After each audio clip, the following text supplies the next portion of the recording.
Here we are, Pete. So we're talking about your current mouthpiece. You had an 80 over Berg Larsen. 80 over 2 or something like that. And then I felt that I was playing with bands and I was getting, mowed down, and I went into the music store, and it was right next to the rehearsal hall. They had a music shop and a repair shop at the Union, and I went in.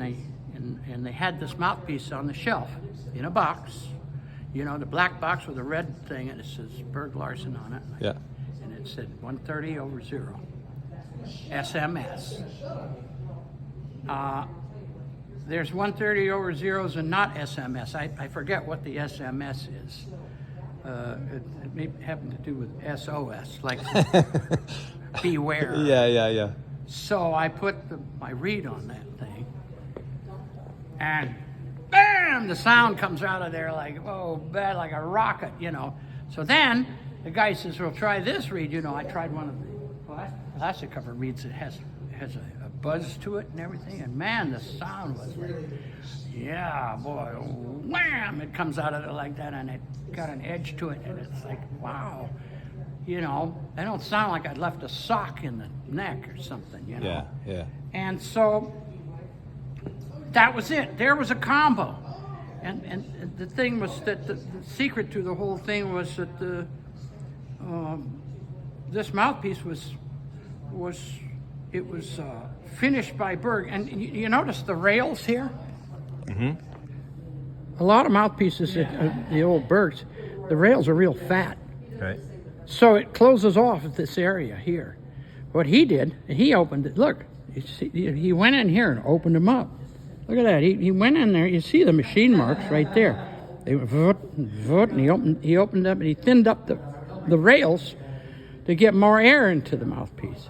Mm. So it's a combination of this curvature here and the open rails and this tone. There's four or five things going into the making of this mouthpiece that make it do what it does. Yeah. And the old man,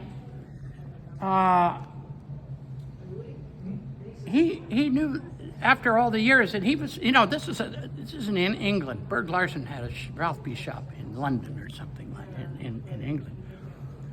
My buddy, one of the most outstanding, notable, recognizable saxophone players in my town was Plas Johnson. He had that guttural, nasty-ass, raspy sound that he was the Pink Panther. Didn't he use a baritone sax reed on his mouthpiece?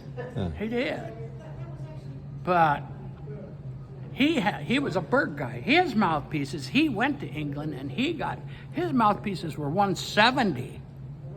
175. I mean, he always kidded me. He says, you know what? You need a bigger mouthpiece. He just wanted to get under my skin because I was bumping him all over the place, and he was king shit, and here I come along, and then he has to put up with my ass. So he was the nicest cat in the world, and we got to play together, and it was wonderful. I could have sat with him and learned a lot about there. What do you do with a saxophone rig? I just took him out of the box.